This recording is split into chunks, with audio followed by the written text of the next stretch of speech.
Барлықтарыңызға сәлем. Біздің келесі қонағымыз жалпы әртүрлі салаларда маман, кәсіпте де маман болған, дипломатияда маман болған, мемлекеттік басқару саласында да жұмыс істеген.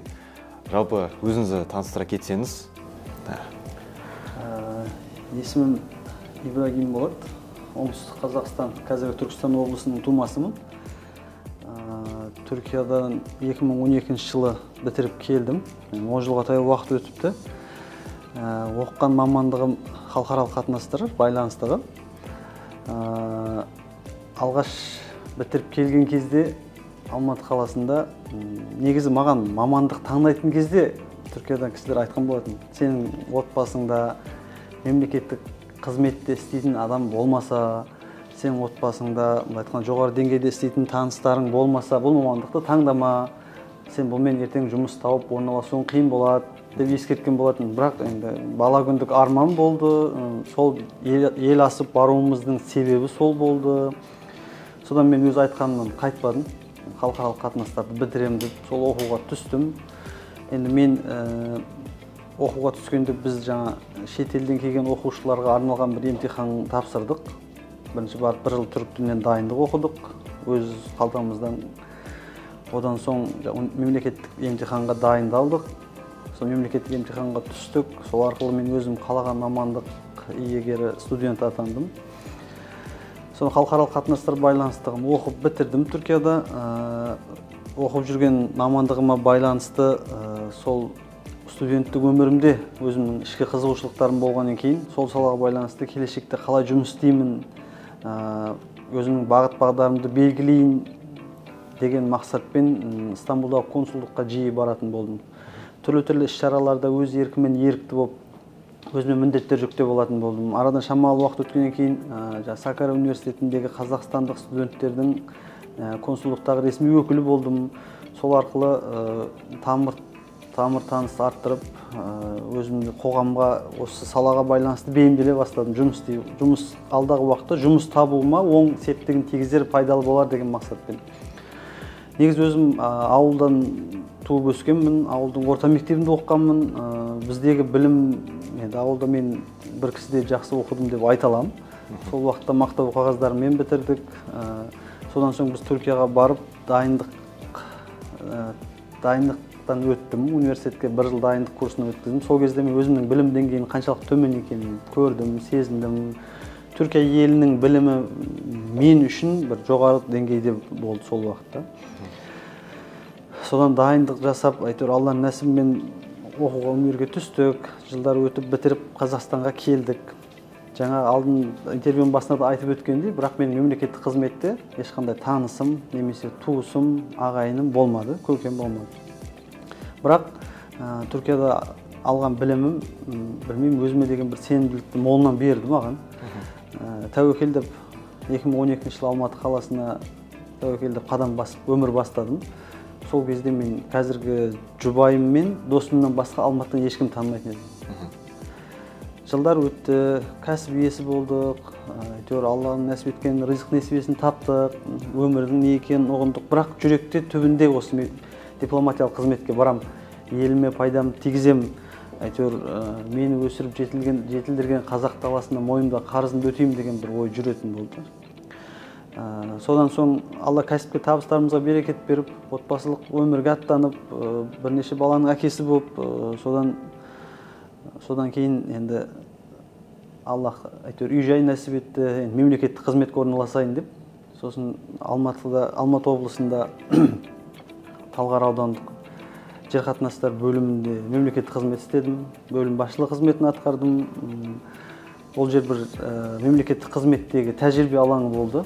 Енді Түркияда білім жүйесі кішкене Қазақстандағы білім жүйесінен айырмашылықтар бар арасында. Бұған дәлелді келтіріп айта аламын. Қазір өзім екінші жоғары мамандық алу ниетінде Алматыда бір жоғарғы оқу орнында құқық пәнінен студентпін. Ол жақта алған біліміміз бізге айтқанда капитализмнің шеңберіне шығу және шықпау арасындағы таңдау жасамай өмір сүруді үйретті. Алматыға келдік, әртүрлі ортаға басында білімің болса кіре аласың деген ұғымды алдық. өзіміздің сол уақыттағы мұғалімдерімізден. Алматыға келдік, ешқандай. Мен Стамбулда жүрген кезде маған Алматыдан жеке фирмадан ұсыныс келді. Бізге келіп жұмыс жасайсыз ба деп. Бірінші ұсыныс болғасын мен кері қайтармадым. Келдім, өте төменгі жалақы да болған жоқ. Сол уақытта жақсы деңгейде бір жалақы болды. Жұмысқа орналастым. 1,5-2 айдан кейін мен 2 бірдей бөлім басшысы болып жұмысқа тағайындалдым. Шамалы уақыттан кейін мен уже сату жөніндегі директор, одан кейін логистиканың директоры деген сияқты қызметтер ала бастадым. Соңғы жұмысым бойынша мен осы Түркиядан келген үлкен бір фирманың атқарушы генеральный директор болып қызмет істедім. Содан соң кәсіп тәжірибемді алғаннан кейін өзім бизнесіме байланысты әрекеттер жасай бастадым. Бір сұрақ, жалпы Түркияға қай университетке және қалай түстіңіз, қандай жолмен түстіңіз? Менің енді былай айтқанда Аллахтың нәсібімен түстім. Түркия мемлекеттік университеті болатын, Сакария университеті. Өте үлкен университет еді. Мен оқып жүрген кезде тек күндізгі бөлімінде 75-80 мың студент оқитын тұғымыз. Бір қалашық болатын біз университетіміз. Бүкіл мамандықтар ішінде, ауруханасы ішінде, футбольный полясы, барлық жағдай жасалған болатын біз университеттің. Ал енді оқуға түсу деңгейім, ол өзінше бір әрине үлкен бір мүмкіншілік Алланың берген деп айтуға болады. Бір кәсіпкер ағаларымыз болды, Шымкент қаласында. Сол кісілер бір күн айтты: бауырым, сен бұлай жүріп бұзылып кетесің, басқа жолға түсіп кетесің, сені Түркияға жіберейік біз деді. Мен ол кезде баламын, 17 жасармын ғой, 18-ге де толмаған, 11-ді жаңа бітіретін жылым сол, 11-ші сыныптың. Ой, жарайды, барсам барайын деп, сол жылдың күзінде, мектеп бітірген жыл күзінде Түркияға бардым. Түркше білмеймін. Ешқандай да түрік тілін білмеймін. Және қандай оқуға барғанды да білмеймін ол кезде мен. Маған братандар алғанда жіберген, барғам. Барып бірінші 3-4 ай түрік тілін үйрендік. Одан кейін айтты, бізге осындай шетелден келген студенттер үшін жасалатын емтихан бар деді, соған дайындалуыңыз керек деді. Егер қателеспесем, сәуір айының 17-ші жұлдызында емтихан болады деді. Мен ақпан айының 2-ші жұлдызынан бастап дайындалып бастадым емтиханға. 80 сұрақ математикадан, 60 сұрақ түрік тілінен келеді деді. Бірінші дайындық тестінен 80 сұрақтан 14 дұрыс жауап жасап, ерлік көрсеттім. Ол жерде ең төменгі мөлшерлеме 150 орындауыңыз керек. 41-42-сінен 41-42 балл алып шығуыңыз керек. Содан кейін 2 ай бойы ақпанның 2-сінен бастап сәуірдің 17-сіне дейін 2,5 ай көлемінде күндіз-түні ұйықтамай, кітапханадан шықпай сабақ оқып 49 балл жинап емтиханнан өттім. Аллахтың нәсібімен. Содан әртүрлі мамандықтар таңдау керек болды. Мен бірақ барлық 5 университетке таңдау жасай алатын құқығыңыз бар. Барлық жерге бір ғана мамандық жазып шықтым. Халықаралық қатынастар байланысты. Соны оқимын. Болмаса өзімге қойған шартым ендігі жыл қалып қайта дайындалып, өзім қалаған университетке түсемін деген болатын. Жоқ, Алла нәсібі болды. Біз емтихан тапсырдық та демалыста Қазақстанға қайттық. Осында жүргенде сол жақтан интернеттен қарап көрдік. Мен Сакария университетінің халықаралық қатынастар байланыстығына түсіппін. Содан оқыдық қайтыр. Бірінші курстарда қиын болды. Өйткені мына жақта 2-3 ай ғана уақытта түрік тілін үйренгем. Бұлай болды. Бірақ біздікі енді көбірек кітап оқуға байланысты мамандық деп ойлаймын, халықаралық қатынастар байланыстығы. Көбінде кітап оқумен, кітапханада көп уақыт өткіздік. Бұның мен кейінгі өмірде көптеген пайдасын көрдім. Қандай да бір кәсіпке байланысты болсын, қызметке байланысты болсын, келіссөзде әр сала бойынша өзіңіздің пікіріңізді айта алатын маман болады екенсіз. Мемлекеттік қызметте жүргенде әртүрлі жиындарда, корпоратив дейміз, тағы басқа жиындарда бөлім басшыларымен, әкім орынбасарларымен дастархандас болып қалған кезде қысылмай, өзіме деген сенім арқасында абыройлы болып қызмет атқардым. Кәсіпте болсын, мемлекетте болсын. Ал енді қазіргі таңда жылдардан кейін Алла маған өз салам бойынша қызмет ету нәсіп етті. Қазір дипломатиялық қызметтемін. Түркия Республикасының мәдениет және туризм министрлігінің қарамағында түрік ықпалдастық үйлестіру агенттігі бар. Қазіргі уақытта 60-тан аса мемлекетте 150-ден астам офиспен біз координациялық жұмыстар жасаймыз, ықпалдастық үйлестіру жұмыстарын жасаймыз, түрлі жобалар жасаймыз. Қазір Қазақстан Республикасы мен Түркия Республикасы арасында өзімнің ең үлкен арманымның бірі болған екі елдің ара қатынасына оң септігін тигізу мақсатында Аллаға шүкір қызмет жасап жатқан жайымыз бар. Түсінім бойымша EOS тапсырдыңыз. EOS былай айтсақ қатты қиын болған жоқ. Өзіңіз тапсырып шықтыңыз. Қанша ай өтті аралығында сонда? Ақпаннан сәуірге дейін? 2,5 ай ішінде дайындалып 49 балл алдыңыз. Енді проходной балл әртүрлі университеттерде бар. Енді көбінесе біздің студенттер Сакария университетіне түскісі келеді. Мен де Сакария университетін бітірдім. Сол жақта неге өткені Стамбулға жақын, жалпы қалада өте ыңғайлы, студенттік жалпы өзі арзан, университеті жақсы деңгейде, рейтингте. Бірақ студенттердің көбісі сол EOS емтиханымен түсуге қорқады өкінішке орай. Былай қарағанда қатты бір қиындығы жоқ. Кейбір ата-аналар да бар, кейбір студенттер бар. Түркияға келіп дайындалып EOS тапсырып қалған университетіне тапсырады, сіз секілді. Енді келесі сұрақ, сонда мысалға Түркияда бітіріп келдіңіз университет, Қазақстанға келгенде жұмыс табылды. Мысалға қарағанда Түркияда бітірген студент пен Қазақстан бітірген студенттің айырмашылық бар ма? Мысалға екі студентті қарағанда қай жақта приоритет болады жұмысқа алуға? Енді білім министрліктегі әріптестеріміз ренжімесін. Мен де қазіргі таңда белгілі бір заң академиясының құқық пәнінің студентімін, құқық мамандығы бойынша студентпін. Бұлай енді ақиқатын айту керек. Қазақстанда студент болу қалай?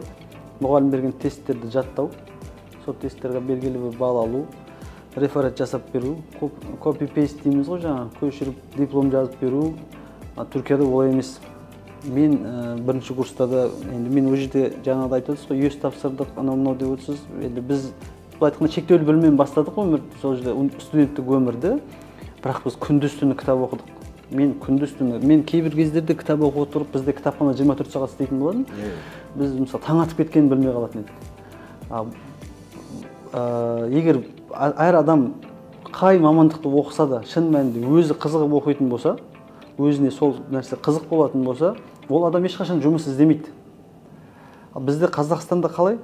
Бізде Қазақстанда білім беру жүйесі дұрыс емес қой. Мен енді бүкіл көпшілікке топырақ шашқым келмейді. Менің көргенім бойынша баланы бізде қалай еді? Мысалы, 1.90 бойы ағайдың түсіндіргенін келеді дағыны финалда бір ғана сұрақ беретін еді. Сол бір сұрақтың бірақ А4 мен қолмен жазған кезде 4-5 бет жауап болатын еді. Қазақстанда студент болу қалай? Қазір тем более онлайн болып, тыңдайсың, тесттердің примерно жақын дегендерін белгілеп өтесің да. Одан кейін сен бітіресің. Мен өзім кәсіп иесі болып те қызмет етіп көрдім, кәсіп иесі болып та жұмыс жасадым. Мысалы, маған белгілі бір робот сияқты адам қажет жоқ жұмысқа алу үшін. Маған өзі бір істің басын көрсетсең, арғай өз тұжырымдамасын жасап, өз анализ жасап, соның оңай жолын тауып алып істеп кететін адам керек. Ол үшін адамның кітап оқу деңгейі, түрлі пікірталасқа қатысуы, университеттің қабырғасында болып жататын әртүрлі семинар, мысалы, біз студент кезде қалай еді? Адам денесінің тілі деген түрлі мен өзім қатысқанмын. Мысалы, психологиялық түрлі курстар алдық біз университеттің қабырғасында жүріп.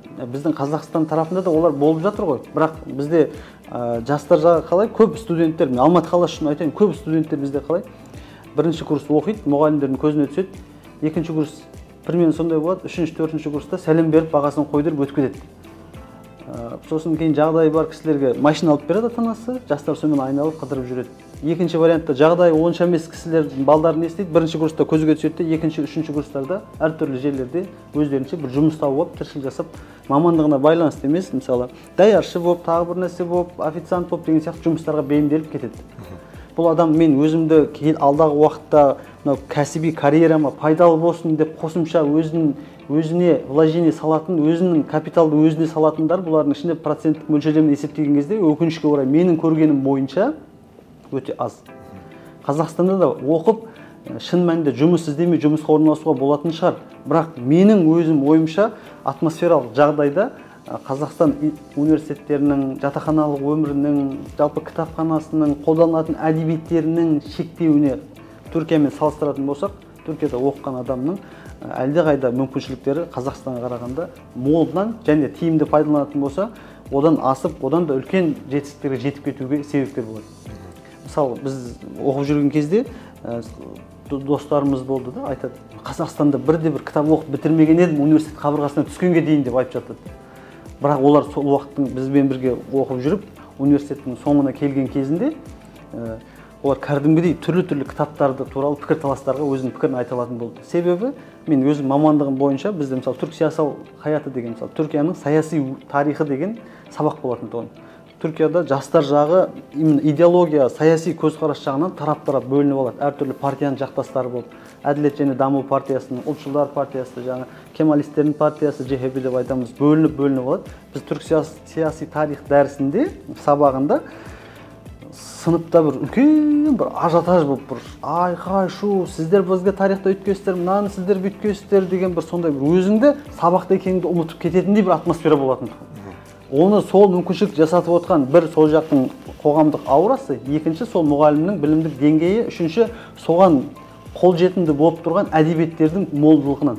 Әртүрлі пікірді оқыған бала, түрлі пікірлер қайшыласқан кезде адам бізде бірінші, екінші сабақтарда дым түсінбей тұрдық. Не үшін бұлар бір-бірін айқайлап жатыр? Бәрі бір емес па деп отырдық. Бірақ кейін әрқайсының жеке идеологиялық көзқарастары бар екенін түсінген кезде біз де өзімізге жақын тарапты таңдап алып, біз де солармен бірге пікірталастарға қатыса бастадық.